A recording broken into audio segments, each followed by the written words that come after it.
Alright, Shamu, we're gonna just rip it and grip and finish this up. So, we're talking about Flowers and his associations.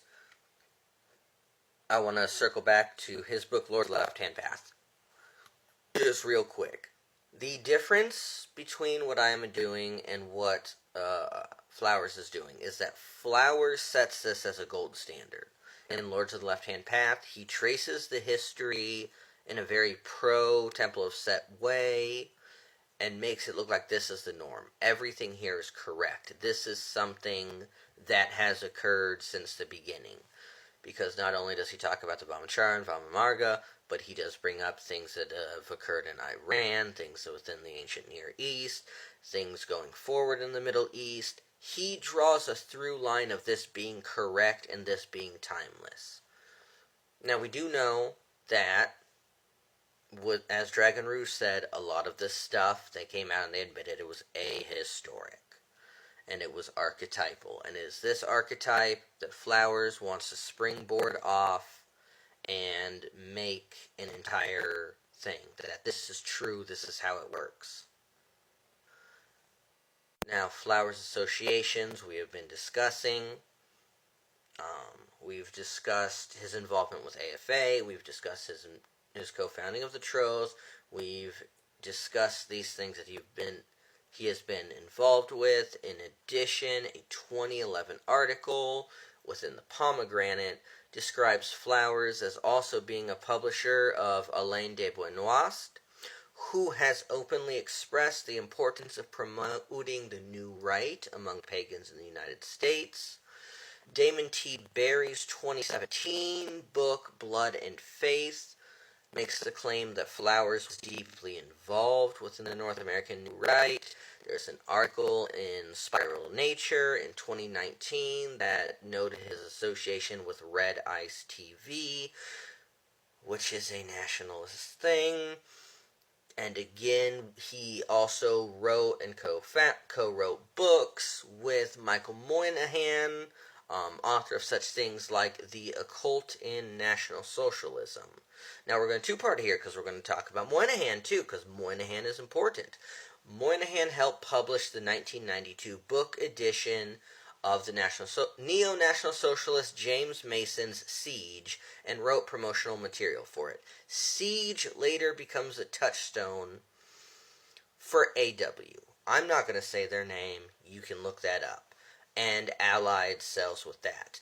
The SPLC, the Southern Poverty Law Center, profiles, document Mason's influence and books' role in that ecosystem. Moynihan has also been involved in denial of the 6 million figure being a gross exaggeration and arbitrary. He has been involved with Boyd Rice, with Blood Axis, as part of the Volksist-tinged subculture. Even people who try to deny it still place him in a milieu of this. Moynihan co-edits the journal Tier, along with the work of Flowers, who they publish, contributors such as Alain de Benoist. With Stephen Flowers, he co-authors and curates the book The Secret King, Karl Maria Willigot, Himmler's Lord of the Runes. This is a platforming of SS occult ideology.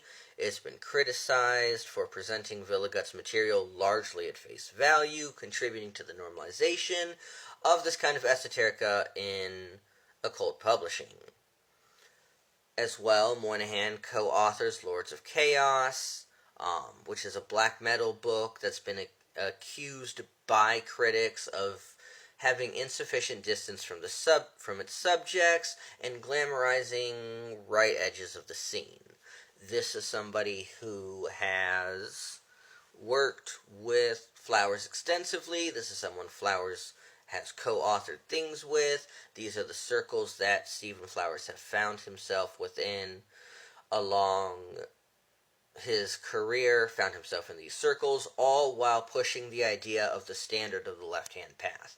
This is why this history is so important to know, because these are the people that are involved, that are writing it, that are framing the narrative of the left-hand path. These are why these things quite oftenly get tied together, such as with Bog.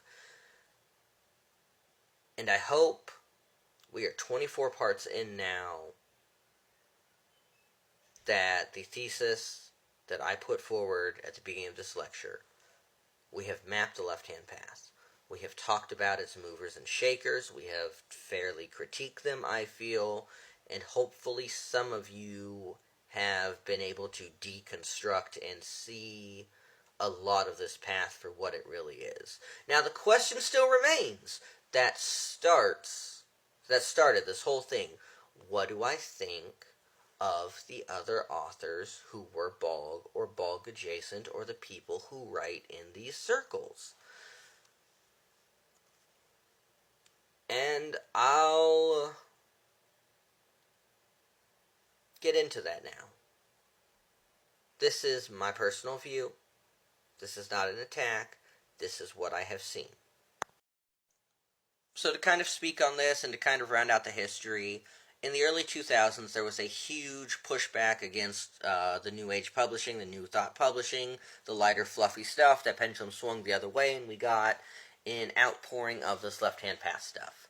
We get things like Demolatry, we get things like S. Connolly's work, The Joy of Satan, The Cabal of the Merzgijira, by extension V.K. Johanna materials, Become a Living God, etc., etc., etc.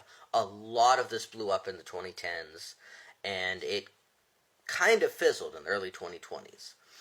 But people who take their occultism serious in an academic and in a practical manner have always kind of laughed a little bit at this kind of stuff, because they see that it's a lot of it is just badly written UPG, unverified personal gnosis, with no real living tradition to uphold it. You'll see the term dark fluff thrown around a lot. People will throw together the blackest, edgiest sounding things they can and write a book like it's a great mystery revealed by Satan themselves. In general, these kind of works are lacking in any practical or pragmatic use.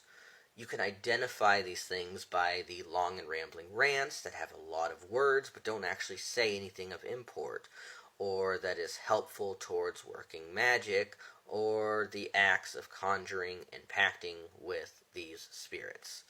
They will instead lean more towards an inner experience with incredibly nebulous language like build the dark flame within you type of stuff. This inner experience transformation focus or gnosis is the primary focus of these works, and it's by design. It's a way for the cult of personality to wayside criticisms of their works by saying to critics and to people it doesn't work for that they aren't evolved enough, they aren't transformed enough, they haven't manifested the flame enough to get it or to make it work. So it's really difficult to challenge the experiences that people have while being in deep trance or meditation. The caveat here is that in absolutely no way within what these people piggyback off, especially in the grimoire tradition, that all of these books like to steal ideas from, encourage any of these methods of engaging with spirits. You work a grimoire, you conjure a spirit, and it worked, or you don't, and it didn't.